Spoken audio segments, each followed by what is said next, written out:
Hello everyone, sorry for the delay, but here we are now resuming the video series for BCA course, and a very warm welcome to you all. So we were talking about the IGNOU BCA course and the BCS 011 and the block unit 1 and of unit 1, the generations of computer. So we have done already the third generation. We have seen this was the last computer stage, and now we will be talking about the fourth generation. So these are the stages of computer generation. We are here now, the fourth generation of computers, which has started from 1971 till the present time. We are still using the desktops, which will be the main topic of today. And this kind of computers will be very familiar to us, and please try to remember the year, because it will enhance your answer and everything. So let's get started. So fourth generation computers, I have already stated earlier that every generation has a key component, and for this generation the key components are microprocessor. I'm sure that at any point of your life you must have heard about the term microprocessor. It is very familiar, and let's see what it is. So the fourth generation computer started around 1971, as we have already learned, by using large scale integration. Earlier we have seen the medium scale integration, small scale integration, and now we are seeing the large scale integration in the construction of computing elements. So the large scale integrations are the new thing in the computer world. Large-scale integration circuit built on a single silicon chip called microprocessor.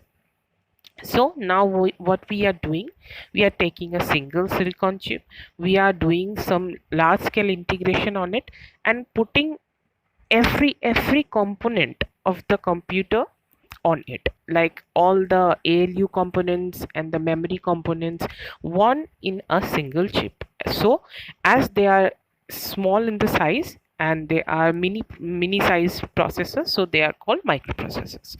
A microprocessors contain all the circuits required to perform arithmetic, logic, and control functions on a single chip. So as I have already said, that it contains all the components for the arithmetic, logic, and control functions on a single chip. Because of microprocessors, the fourth generation includes more data processing capacity than equivalent sized third generation computers. As we have seen, the third generation computers had also the integrated chips, but the integration size is smaller in the fourth generation. So as it is going smaller, so we have more space to include more chips, and so the data processing element is becoming stronger and faster. Due to the development of microprocessor, it is possible to place computer central processing unit on a single chip. So now we are concluding the whole CPU on a single chip, as we now see in our desktops. If you open the desktop, we see the motherboard and everything. So we are just confining it on a single chip, and it makes the computer size so small and confined to our desks, and very easy to use, rather using the whole room for the computer. Now we are using a desk to put it on, so and it is very accessible to the mass public, every school office and etc. So now we have put the whole central processing unit on a single chip. These computers are called microcomputers, as we always see in our schools, offices, everywhere we go. This world is now dominated by microcomputers. Later, very large scale integrated circuits replaced LSI circuits. So, we are moving forward from the desktop to laptops, which have increased the size even further down, so we can even place it on our laps. It is kind of really revolutionary. So we have moved from a big air conditioned room to a thing which can sit on our lap. So it's pretty cool. So this were the, or the old computers in our 90s. I think we have seen this. There are some, nerdy people who used to have them in their homes also, and especially they were seen in the offices, some, some special offices.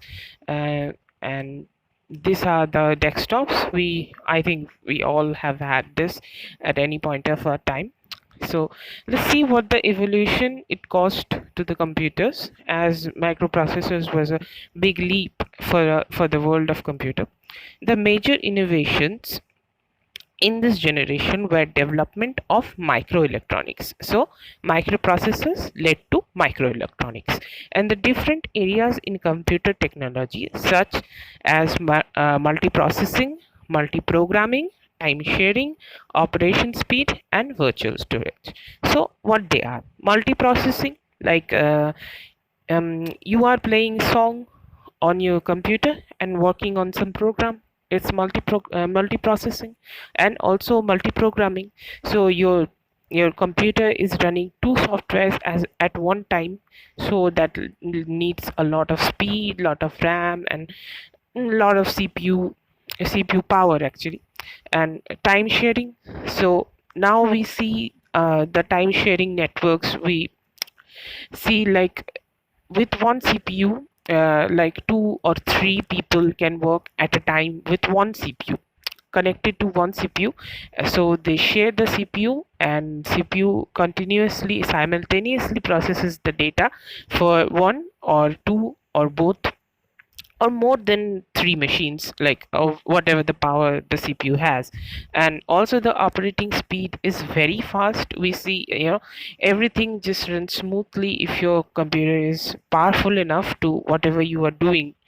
And the virtual storage, which is the new thing in the world, like from Google Drive to all the clouds, when we save our, valuable data, or rather saving it in physical memory, we now save it in the virtual storage. So that is totally dependent on this idea of microprocessor. Like, this is so much data, like, and Gmail let you store, I think, 15 GB of data, and there are so many of Gmail accounts in this world. So Google has to make sure that it has 15 GB of data for every person who creates Gmail. So that's the thing, is it will not be really possible if the silicon chips will not be there. We haven't been successful to make the very large scale integrations, to s- and to store so much data in such tiny places. During this period, high speed vector processor changed the scenario of hyper performance computing. So as we see now, if you when in the next semester you will be writing C programs, and when you run the program, the speed is marvelous. If your computer is, working fine and properly fine, so it just computes in seconds. And that is really revolutionary, because there are pretty big programs, not the simple programs like A plus B and all that. There are pretty like complicated ones, like the upper scale programs with a lots of arrays and matrix and everything. So you will be seeing that even if that is the case, the computer works pretty fast. Mostly microcomputers and workstations were introduced, time-shared mainframe computers, as we have discussed earlier. It is the period when evolution of computer networks also took place. So I have already told you that the whole network program is based on this idea of microelectronics and microprocessors. So the whole idea of this is to store so much of data in such a single and a very small place, which requires a very small area. And to be able to share so much data is allowing us to become a network, to connect with people and to share every technology we have. So the examples will be Apple II and Alter. 8800. Please go through the examples and write it down whenever you are writing it on exam. So the examples are Apple II and Alter 18800. So now I'll be concluding this video. Thank you for watching, and I'm really sorry we have delayed very much to upload this one. Actually, I was busy in some personal business, and so from today I will be resuming the videos, and hopefully I'll be uploading one video every day. And you guys can follow us on our social media, and everything will be in the description below. And if you want this video lectures in PDF format, just join us on our Telegram group. As no one have joined, I haven't uploaded anything yet. So if you want them, please start following, and you will have your PDF lectures very soon. Thank you. Peace.